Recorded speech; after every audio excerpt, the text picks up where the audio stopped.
Good evening, everyone. My name is Janine and I'm from ADHD Wise UK and Neurodiversity Network CIC and Neurodiversity Hub. And today is one of our series of webinars that we've recorded for Neurodiversity Celebration Week. I'm going to hand you over to the amazing Anita, who is going to talk to you about ADHD in particular, but all kinds of neurodiverse conditions and money and the difficulties that we can have as people with a different neurotype. So I shall hand you over to the lovely Anita now. Please feel free to use the chat to ask questions, and I'll be keeping an eye on that as we go along. And over to Anita. Thank you very much, Janine. Yes, I'm Anita. I am a lot of years old, 45-ish, and I've been working in a bank for probably 15 of them. I have also had quite a lot to do with money myself and being neurodiverse myself. I got diagnosed about 2 years ago, maybe a bit longer. I have a bit of a mixed bag, so I luckily can see it from a lot of people's point of view in the neurodiverse world. Because I have ADHD, autism, dyslexia, dyspraxia, it's easier to see it from a lot of people. So I do understand there's a lot of differences. If at any point in time, anything I say is triggering or upsetting, or anything that you want me to sort of refrain from talking about, please put it in chat now. If there's something that you really don't want to be spoken about, obviously you don't know what I'm going to speak about, but if there's something that comes up then after that, please let me know, because I don't want to upset anyone here at all. I can sometimes seem as direct. I don't mean to be direct, it's just the way I am. So again, sometimes my wordings will come out, which is sounds fierce, but it's not actually fierce. And I do apologise if that feels like that to anyone. So apologies, I would have changed my slides beforehand to neurodiverse. I was halfway through, and being in work all day today, I didn't actually get it done. So I apologise for that. So it is a bit ADHD on the front page, but that was a bit I forgot to change. So I'm going to start by talking about neurodiversity in the aspect that it can linger or become a part of money issues. So I am presuming most people here are either neurodiverse or have somebody close to them who's neurodiverse, which is what's brought you here. And I'm going to say probably that they've had some sort of a problem with money, or you've had some sort of a problem with money. When I say problem, it doesn't mean debt automatically. It just means difficulty in actually dealing with your money day in, day out. So, 1 second, I need to pull that up so I can see everyone. Okay.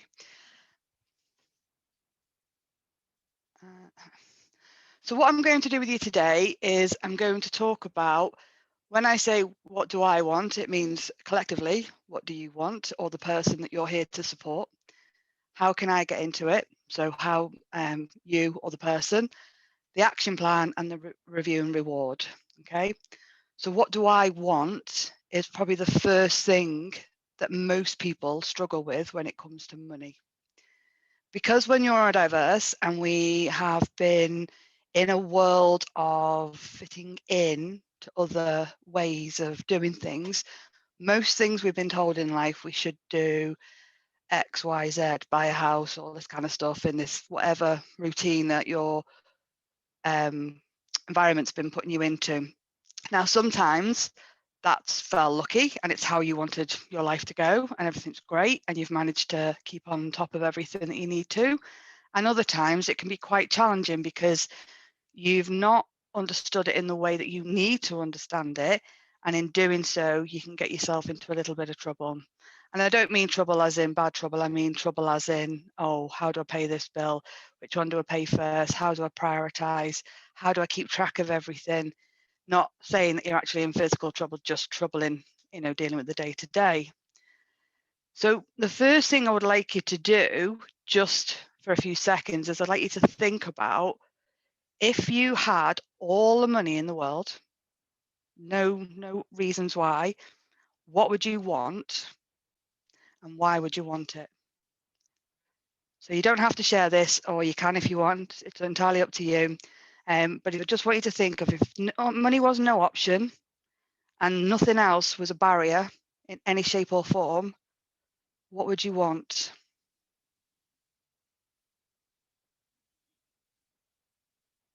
Just take a few moments to think. Now, that can be quite a daunting question for some. Don't worry if it is. It could be fairly a straightforward answer for some people. It could be that you want a holiday to X, or it could be you want to buy a house, or it could be that you want financial security, or it could be that you want to provide for a family member, child, or sibling, partner, sorry, or anything like that. Oh, I've got one here. Not telephone. Okay, perfect. So that's one I was expecting to see. And to have enough money to not worry about on the 1st of every month. Brilliant. Okay. I would assume most people are sort of in that area, so I'm going to go with that sort of area, but if anyone else has anything else, then please drop it in. Okay. So to have what you want is the first thing that you need to think about with money, because if you know what you're trying to strive for, then it's a bit easier to get there. But if you don't know where you're trying to get to, then you're not going to get there as easily. So if you imagine you were in a car and you were going from here to a destination someone's given you, you'd have a sat nav or a map or whichever way you want to do it, and you would drive yourself there and you would get there. If you were in the car and you didn't have the destination, so you didn't know what to put in the sat nav or in the map, how long do you think it would take you to get there? Probably quite a while, because you don't know where you're going, basically. Money is very similar. If you have a target, if you have a budget, it might be a scary word, but we'll talk about it in a minute, or if you have a plan, then you normally will find that you will get to that position quite easily. But we are human, most of us, and believe me, this talk is not just for neurodiverse people, because I also do this talk for non-neurodiverse in the bank that I work for, so it's not alone on this, but we do struggle a little bit more. But when you don't actually have your end goal or target or what you're trying to achieve, it's really, really difficult to get there. So how can you get to that? So again, it's about assessing your own journey. I like to always repeat that we are all unique. Okay, what I want and what I do and what I feel that's me. What Torzy feels and does, that's Torzy, and the same with Janine. We are all totally different. Okay, we all want different things and we want to know how to get there. So today is going to be about the strategies to help you get there, but the strategies you will have to bring into your own ways, because I can't give you an A to Z in how to get there for you, because I don't know you, if that makes sense. So I will just give you some strategies to be able to pull it together. If you did want further help, there is lots of help out there, and we can talk about that later on as well. Okay. So one of the first the action plan, sorry, the action plan is to actually pull the strategies together once we've actually gone through them all. And then obviously the end is to review and reward. So, you know, the reward is you get what you're trying to achieve, you know, no financial stress, no worries, or being able to support people around you, or even give them, you know, some nice things now and again. And, you know, it could be that you get to the end of the week and you think, oh, it's been a good week this week, let's treat myself or the family to X. Okay. So where you've got the long goal, the end goal, if you try to get to there, you will feel like you'll never get in there, because sometimes, especially on some of the ones that are here written down in the chat, is it's obviously to have financial security. That's the end game, or that's a long game. Okay. You will easily get distracted by that with other things that come along. So it might be that you're trying to be financially stable and you pay all your bills on time, and then one month something comes along unexpectedly, and then all of a sudden you've got into a little bit of a back foot, and then you're constantly trying to pedal to clear that back foot, and then you always feel like you're not in that financial security anymore, and then you start to worry, and all that type of things come forward. So that's where most people can move into. Also, it could be, if you're ADHD especially, impulsivity. I can vouch for that one because that is me. It'll be, I'll just think of something and buy it and then not worry about it until I look at my bank statement and go, uh-oh, shouldn't have done that. That was the old me, but I still can do it to this day. I tend to say to people, the first thing you really need to do is look at what it is that you are struggling with, or what it is you need help with, not so much struggling, where you need some more support. So by doing that, it's having a bit of an investigation yourself. Is it that you forget to pay your bills and you need some ways of reminding yourself? Is it that you spend more money than you can actually afford? Is it that you are in, you've spent too much than you should have spent and you are trying to get out of that? Or are you've got too much temptation around you? So there's lots of different elements that this can actually occur. If you are more autistic, I would say you've got a good handle on your finances, but you're unsure what to do with them. If you're ADHD, I would say generally you probably spend a little bit too much because of the impulsivity, but that doesn't mean generally, you know, that's a definite, that's where I'd say people are generally.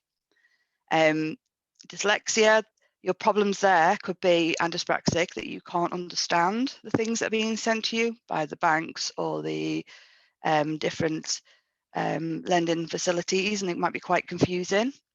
And dyscalculia, dyscalculia, numbers seem to be very foreign anyway, so that probably feels twice as hard to actually understand when you can't calculate the numbers yourself. So I do understand it's all got differences within the neurodiversity world.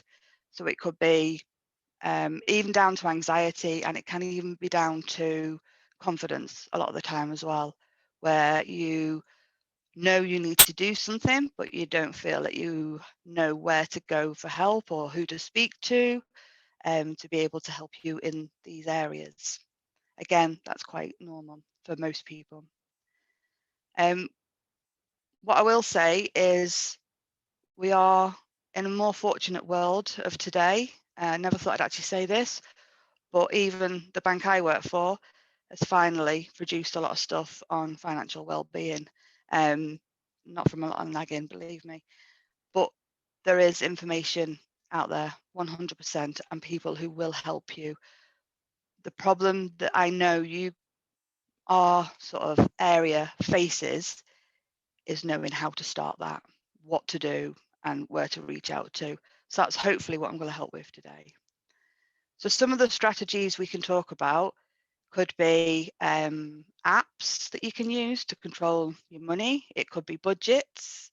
It could be reaching out to third parties, or it could be just generally talking to others. Believe it or not, that sometimes can be just as beneficial. Money seems to be a taboo subject, along with everything else, that if you're struggling with money, it's something you feel you can't talk about. But if you've got a lot of money, you can.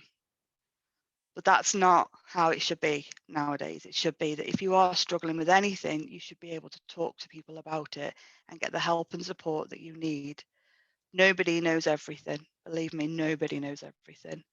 And by working together collectively, these things can be put to bed, so to speak. I'm just going to have a look at the chat.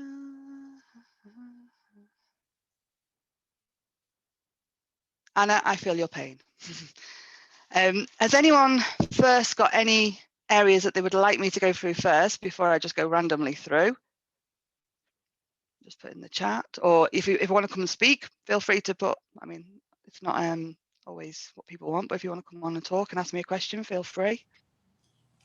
Yes, I'd like to ask a question. Yes, of course. Yeah. Hi, Latta, is that how you say it? Latta? Yes, that's it. Yeah, Latta. Yeah. Hi, everyone. Just want to say that I've had a terrible journey. You say for people don't have money, but for those who have money as well, they end up in a predicament because of my not being able to put myself into words. And I have been, and I didn't know about my rights under the Equality Act and the reasonable adjustments and all that lark. So I've just now started to get my head around it. But even now, I still don't understand it. But I'm just concerned, has every bank got to comply with the reasonable adjustments and have a special dedicated team on that? Or how does that The suppose? actual law of that, I don't know right this second. I do know that most banks are doing that now, but I don't know whether regulators actually stand on it. But I can find that out, and I will get that sent out somehow to the people of this group. I know the regulators have pulled us to do it, but I don't know if it's actually Yeah, something we because have it's to do not, now or it's coming at a point, because we normally get told a lot earlier and then it'll come out later on. yeah. Yeah, because that is one of the thing, you know, that it's indirect discrimination, isn't it? Because they're expecting everyone to fall under the same rule. They do know this. This was something that was brought out, I think, I want to say about 2 years ago. We've had a lot of stuff that we've had to deal with, and we are trying to change things within the banking world. I know the bank that I currently work for, they have a financial inclusion vulnerability area, which is now what it's called. Yeah. So that's basically anybody. It just doesn't mean anything to do with our sort of differences, but this is anybody. This could be you have had a bereavement, you've had a redundancy. This could be that you know, you've got someone in hospital. It could be absolutely anything that's going on. Yeah. And then you are financially vulnerable. So that's the way they are looking at it. So they're not looking at it through one lens to say, No, oh, no. I'm looking at it from a disability point of view or a neurodiversity point of view or any others. They're looking at it as a vulnerability point of view, so that they can understand that people it could be that they can't read the information correctly, or that the information's not exactly Yeah. standing Not corrected. being conveyed, the Yes. problem isn't being able to be expressed. And so, I mean, there are so many gray areas here that when what I've experienced is they've gone and closed my account without giving me my money, and they've discriminately closed my account because I made a complaint. So the Okay. next thing I knew was they closed all my accounts, Okay. and I didn't know, and then they've held on to the monies. Again, the I don't know. financial services. So you've got the Financial Conduct Association, the FCA. You've also got FSCS, Financial, let's remember what it stands for. You have areas that you can reach out to. You've got the Financial Ombudsman Service. So if you have any complaints against any bank, okay, or any financial institution, you can ring up the Financial Ombudsman Service.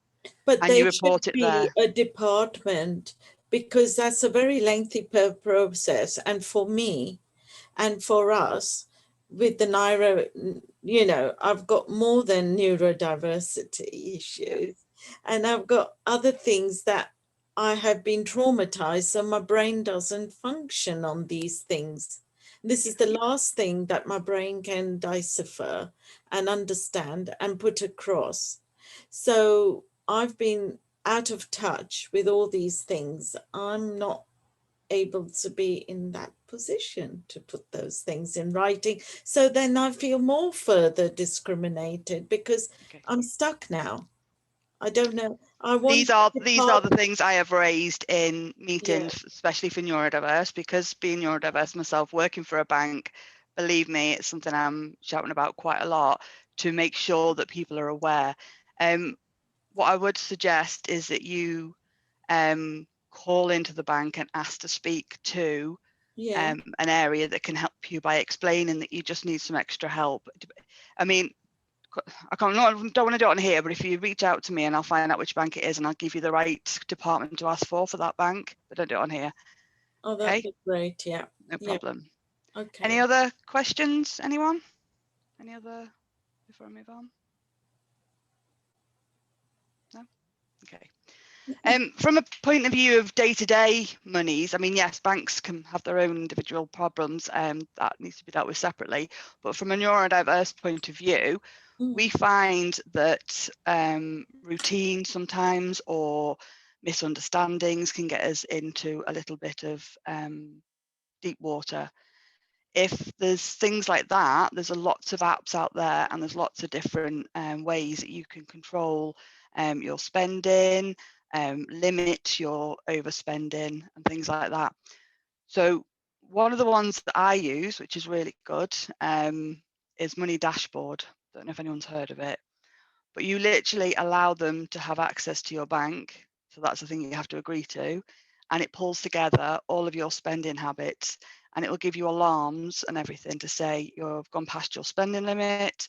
It takes a little bit to set up, and it can be quite daunting when you first do it, but you eventually will see the differences in it, and you can actually utilize different settings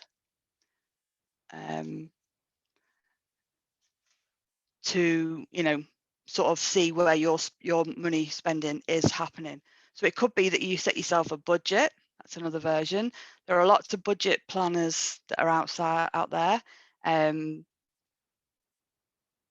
How does Dashboard from Overdraft? Oh, Dashboard, it alerts are different because it's actually from a spending point of view. So you will say that you want to spend £100 on your bills, you want to spend £100 on your expenses, you want to spend £100 on your savings, you want to put £100 in your savings and have £50, I suppose, for, you know, like a little pot of money for other things. It will track all your things, so it'll find your bills and it'll put it in the bill account and so on and so forth, and then it'll come up and it'll tell you where you've overspent what you said wanted to be your budget. So, and then it'll give you an alert. So it's better, it's a bit more than a bank, because a bank tells you when you've gone overdrawn. It's a bit late then because you've already gone overdrawn, but this is actually saying you've got 10, 15 direct debits coming up at the next point in time. Your money normally coming in is this, depending on if you have a fluctuating bank account, and it can say based on that you'll be in target or you're not going to be in target. So you've got a bit more of a plan to see how you're going. There's apps like that out there. There's other apps where you can put in different monies to say what you've, you know, your payroll, so you can find out what your payroll would be if you were a what's the word? You weren't a regular paid, a variable pay. That's what I was looking for. If you got variable pay, it could be that you're working 20 hours and you don't really know what money you're going to get for that 20 hours. There are, if it's a PAYE, you can normally put them in and it'll tell you what you're going to get at the end of the month, and then you can calculate then what bills you've got to pay and see how you're coping towards the end of the month and have more of a budget. These are all ideas. There's lots of them out there. Money Advice Supermarket, I think Money Advice Supermarket is a good one to show you a lot of different things. And also Martin Lewis is great at showing you how to save money in different areas by changing things. If it's an impulsivity area where you will spend and then afterwards think I shouldn't have really spent that, the way to try and look at that is to take away your cards away from these apps that you can automatically spend on. So if it was to go to the supermarket, maybe have a bank card where you have limited money on that you want to spend, so that you can't spend any more than that by having maybe 2 accounts. Or if it's on an app, take your card off and put it in a different area. So if you go to impulsively buy something, you think, oh, I need to go and find my bank card. And in that time, you might actually say to yourself, do I actually need to buy this right now? And then it'll give you a few more moments. Or have a joint account if you're in a partnership where you both agree for that money to come out. Again, accountability can be quite reassuring in knowing that someone else is saying, yeah, we should get it, or no, we shouldn't get it. I don't mean for the cup of coffee, but I mean for the big purchases. So there's lots of ways that the technology and apps can help. It's quite difficult to give you other ways without knowing what areas that you're looking for. If it's to save, obviously the banking industry has lots of information on how to save and how best to save. If you want to look into different things, you can go into the money advice. They can also give you lots of ways to save and to invest money. But that can be a minefield. So sometimes it could be a financial advisor would be good to link into. Most banks now, or are about to, not quite sure where, will be giving more free advice than what they've done, because COVID has been an eye-opener that they need to spend more time with their customers in understanding what they need and helping them achieve what they need. For the written side, I know there's a lot of work going into the digital world of how we can help customers who are unable to read or convey certain information. I'm getting asked regularly to test different things to see from a neuro mind whether they are usable. So feel free to ask for any assisted technology to help you with your banking if need be. I'm not saying they'll have it, but it might be something that comes down the line. Forget about my slides, 1 second.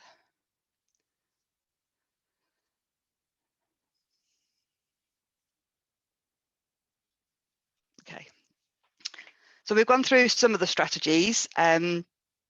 Emotions, that's probably one of the hardest ones. So with neurodiverse conditions, there can be a lot of emotions that's assigned to it as well. So it could be you're very, the anxiety takes over when it comes to things like money. It could be that you can get yourself into situations where you will end up being sold into something you don't want to be sold into. Like, they're not so much nowadays, but cold callers, or, you know, when you used to walk down the street and people would try to sell you.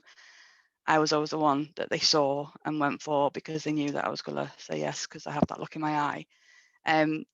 So learning strategies to be able to do that is, again, something that we can help with. So it's something that we can show you how to effectively say no without feeling negative about it. Okay. Accountability partner we went through, removing temptation. Yep. And then obviously the future goals. So the future goals is obviously the biggest key. It's sometimes your immediate time is not your long-term time. So where you have a goal of today of, do I want this new pair of shoes? Okay. That might be at that moment in time, yes, I do want that new pair of shoes because my other shoes aren't great, or whatever it may be. However, is that still going to get you to that financial stability or that end result of the holiday that you're looking for? So it's about building the bigger picture, which is sometimes what people struggle with. So what I tend to say to people is to get whatever it is that you want to achieve in the long term. So say, for instance, a house or a holiday or stability, find a picture that represents that, or find something that represents it and place it where you can see it most regularly. I've got a pin board, which is like a visual board. And on mine currently is my garden. It's a plan of the garden and what I want to do with the garden, because that's my next mission. So every time I feel that impulsivity to go and buy the next, I don't buy shoes, but the next stationery that comes out, because I've got a stationery habit, I tend to look at my picture of my garden and think, no, I'm trying to get to that. So the money I'm going to spend could be put aside against that. That's okay for long-term goals, but it feels like you'll never get in there. So we talk about short-term goals. So what we tend to say is we have a budget, and then you could say that within the budget, you want to be able to get to your end goal. You have to save, say, £10 a month or £20 a month, depends what your end goal is. To enable you to do that, you would have to give yourself less money somewhere currently than what you're spending. And that can feel like a bit of a, oh, how do I do that? So if you've got all your pay, and at the end of the month, you've got no pay left, and then you come to the next month and the next month and the next month, and you've still got no pay left, it's because you're living to means, which is what most people do. When you actually take back exactly what you're spending and actually look at what you're spending and how you're spending it, you can actually reduce some of the spendings in what we call like a budget flow. So say, for instance, you look at your gas and electric and you say, wow, I've paid X amount over the last year. If you go onto a comparison site, you may find that you can get it cheaper. Okay. It may be that you're paying for subscriptions that you've been paying for 2 years, you've totally forgotten about, and they just keep coming out your bank. So it's also a good thing to look at your bank every now and again to make sure exactly what's going out, and you know what's going out and why it's going out and where it's going. When I first worked for the bank, I'm not going to lie, I shouldn't really say, but I first saw loads of people who had paid money into the bank trying to pay something they thought, didn't have the right references on and things like that. And it would say things like mum's insurance. But it never got to mum's insurance because it didn't have mum's insurance and we didn't know who mum was. But they've never claimed it back and we don't know who they are. So it's about making sure that the money that is leaving your account is still genuine and it's leaving for the right reasons and it's not going into an account and probably not getting to its destination as well. So by going through your standing orders and direct debits and just having a review of them, that's also a good option.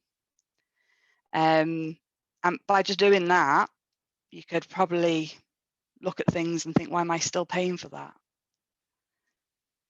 Also, it's like subscriptions and things that you have for like TVs and bits and bobs, Netflix, all that kind of stuff. You might find that you've got one and your partner's got one, or you know, a close friend or someone who lives in the house has got the same subscription. You're both paying for it. Like me and my son found that out. He was paying for Amazon and I was paying for Amazon. So we actually closed one and combined one and saved ourselves £8 a month. I know £8 is not a lot of money, but when you think about it, all these £8 can make a lot of pounds in the long run. So it's about checking the ins and outs for everybody within the household as well, not just yourself sometimes. Maybe having a household budget. It might be that you've got 2 main adults in the home and you're both going out and buying the shopping at different times and bringing back the same things, duplication. And it may be things that can't last. I mean, obviously, if you go out and buy, I don't know, toilet roll, you can always put it to one side. But if you go and buy fresh stuff that's going to expire, it could be that that's a wastage because you've both been and bought it. So it's about making sure that you've got plans in place of how much budget and what you're trying to achieve so that you're not overspending. Okay. Any other questions before I move on?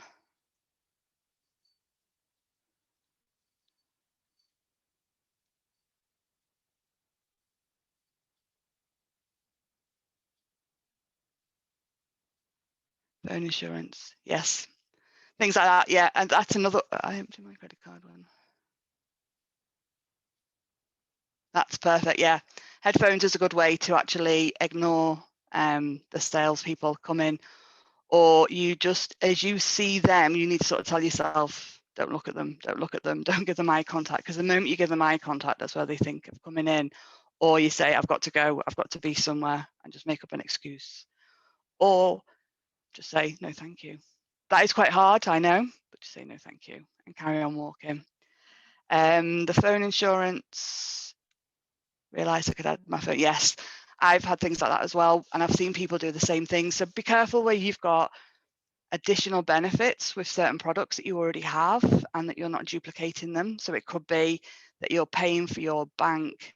Some of them offer like travel insurance and a few other bits and bobs if you pay for the certain type of banking.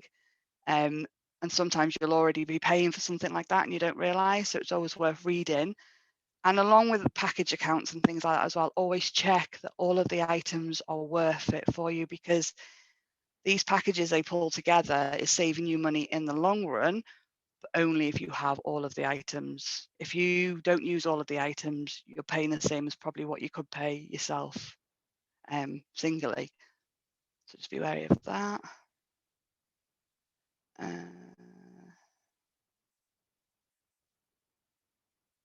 Oh, poor Vicky. Yeah, that got me out so many times. I used to do things like that. So Vicky once signed up for a guide dog for the blind. And she stopped paying, and then she thought someone would lose their guide dog. God love her. I used to be like that when I was younger. I used to always think if I stopped paying for things or stopped doing things, someone was going to be in trouble for it, or even myself. Again, it's about discussing it with other people and making sure that you are comfortable, that it is the right thing to do if you've got to put yourself at risk in doing so as a financial risk. Can I say something there? Yes, of course, Letta.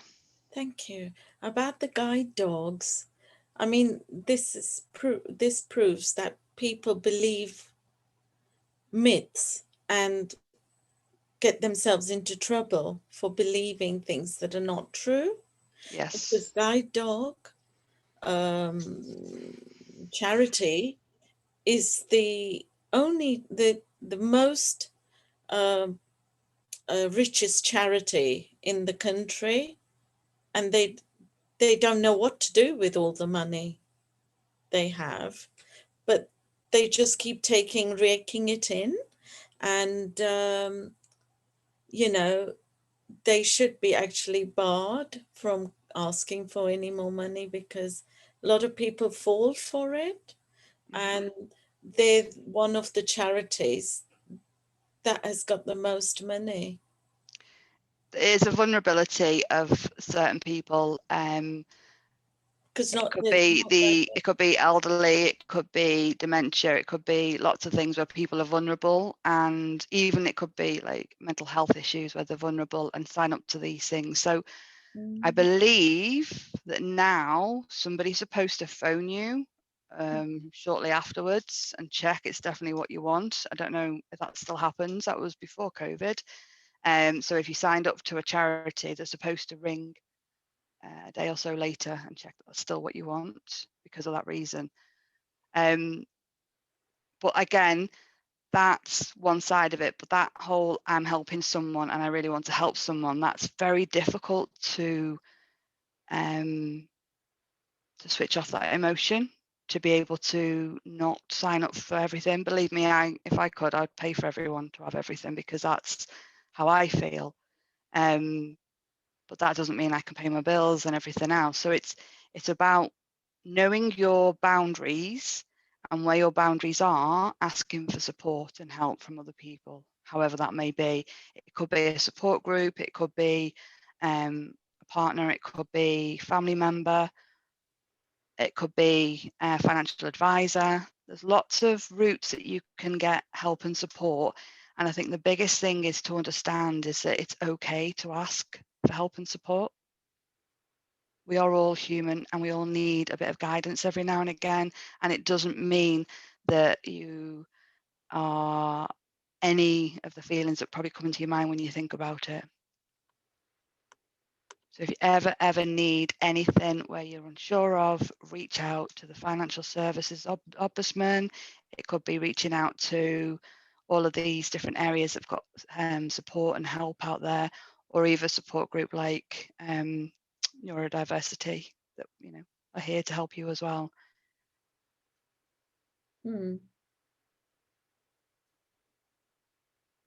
Any other questions? Can I just ask one? Yes, of course. Hi, it's Inga here. I don't know if you're planning to touch on this or not, but my problem is kind of, well, wasn't the shortness of money, but I'm going through a divorce, and as I'm sure is probably really common with people that have ADHD, it was a coercive, controlling, and kind of pretty toxic relationship. Oh, and yes. lo and behold, that my ex is very well paid, and we're mortgage free and all that sort of thing, and I found the divorce process extremely difficult because when it came down to getting the Form E in and all that sort of thing, it was just overwhelming. If I'd been doing it for somebody else, I'm sure I have got dyscalculia, but my biggest problem is that I've had to kind of spend money, and I haven't worked for 11 years, and I've had to get out now a litigation loan because I'll get it back, I guess, in a way, when everything gets chopped up. But that's kind of my biggest problem with money, is that I'm going from a situation where I had an okay job before I got married. Have been in a not a very good relationship at a forensic accountant, has discovered all sorts of stuff, and it's very emotionally charged, like it's almost like I've been stilted.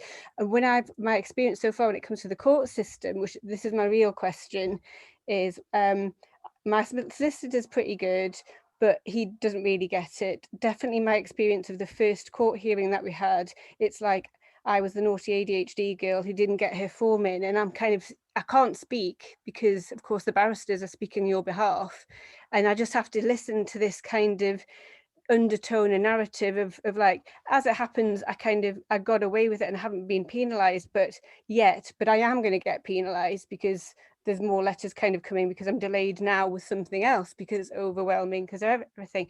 So what are you aware of any reasonable adjustments or anything that I can give to my solicitor to try and refer to the courts and kind of say, you know, this penal notice that you're giving her because she's late with this, that and the other, actually it's because it's ADHD? Because my impression so far is ADHD doesn't cut it, because ADHD is just chair chucking and obviously they don't understand that it's a disability. Yeah, unfortunately, the environment that we're in today still quite hasn't got the knowledge of neurodiversities and what that can actually bring.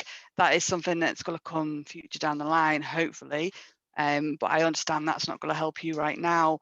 What I am going to do is I'm going to look that up for you, and I'm going to see the best place that you can get some help with that. I am sure there is something out there. I don't know the answer right now, but leave it with me. If you can give Janine, I will give the team your email, and I will get back to you on that. And the same with Latta, just give your email out as well, and I will get back to you on the issues that you're facing, both facing, and I'll, you know, do what I can to help understand what is out there.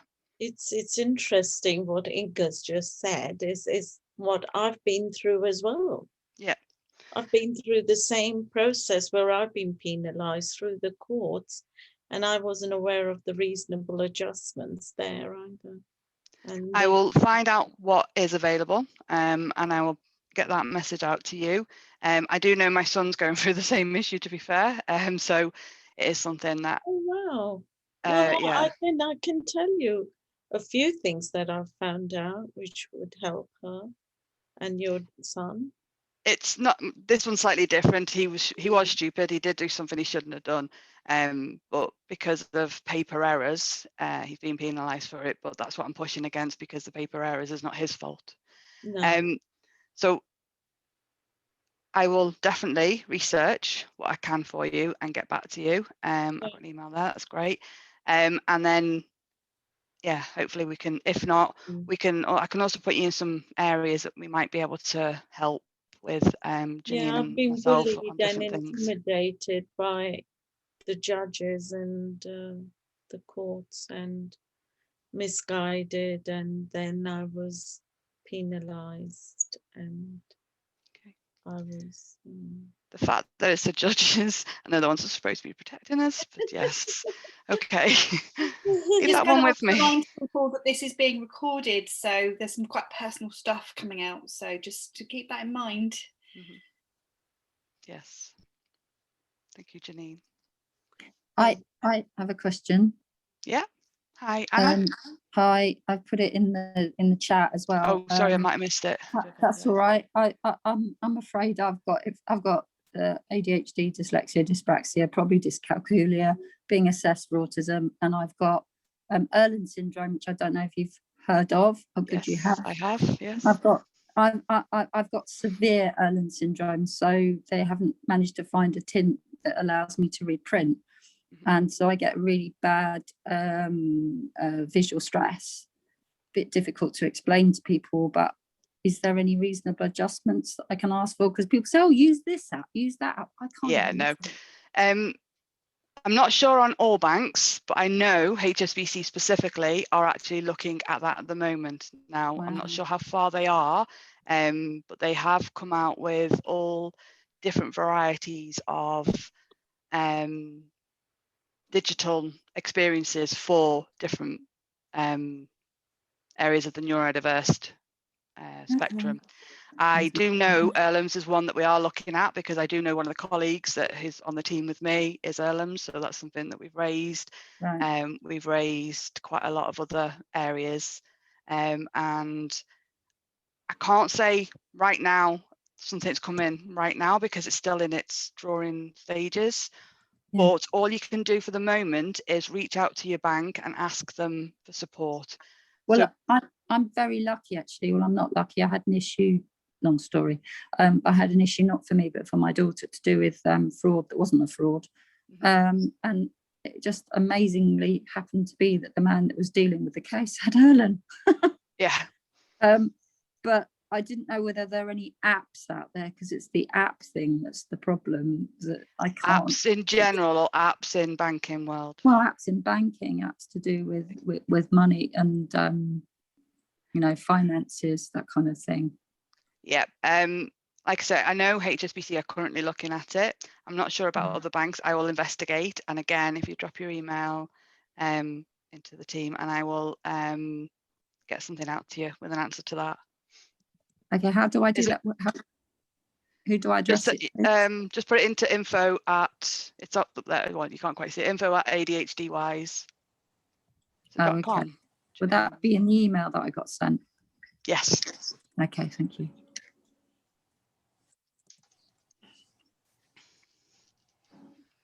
Any other questions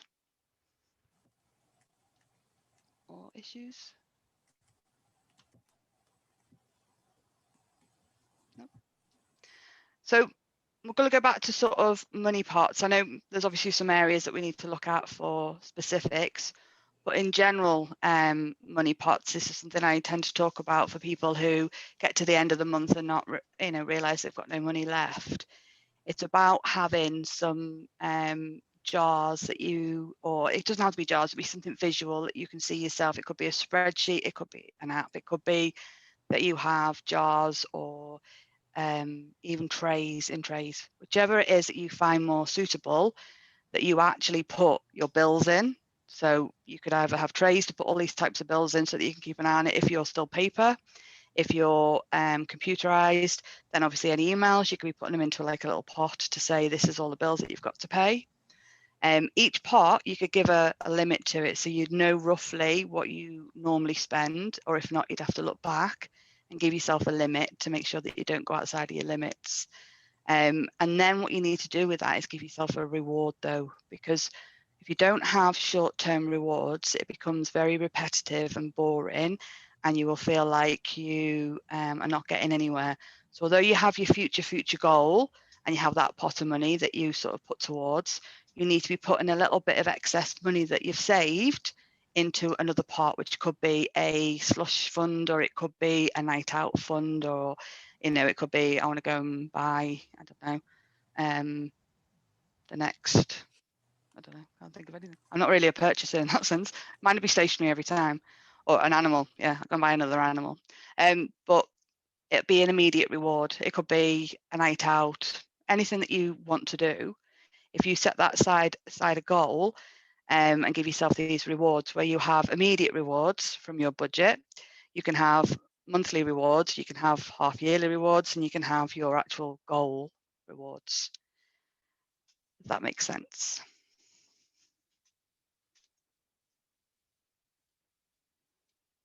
A Labrador puppy, yes. I want one of them. I want a Labrador puppy. That is it, I think, yes. So to recap everything, money can be very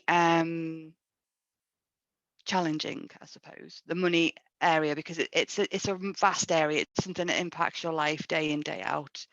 You need to survive by having certain bills paid in your house, food, water, all that kind of stuff. So it is part of your life that you can't really ignore as much as we'd want to. But there are ways that you can reach out and get some support. If you're not in a financial vulnerability point of view, then it may be that you lean out and get some coaching or do a course, or you have a financial advisor, or even a third party that you can tap into. If it is financially vulnerable, or you're struggling with monies for whatever reasons, then there is the Citizens Advice, there is the Debt Association as well that can help, and the Money Advice Service, that was the other one. So there's lots of things out there that you can reach out to, and obviously you can reach into our courses here that we do. So there is a money part of the course at some point. Yeah, I think, sorry, my cat's coming. I think that's everything. Any final questions before we wrap up?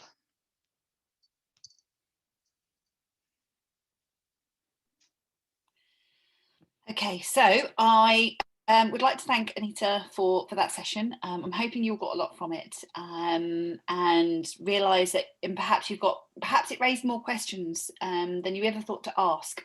So please know that you can get in contact with us, and we'll do our best to direct you as best we can.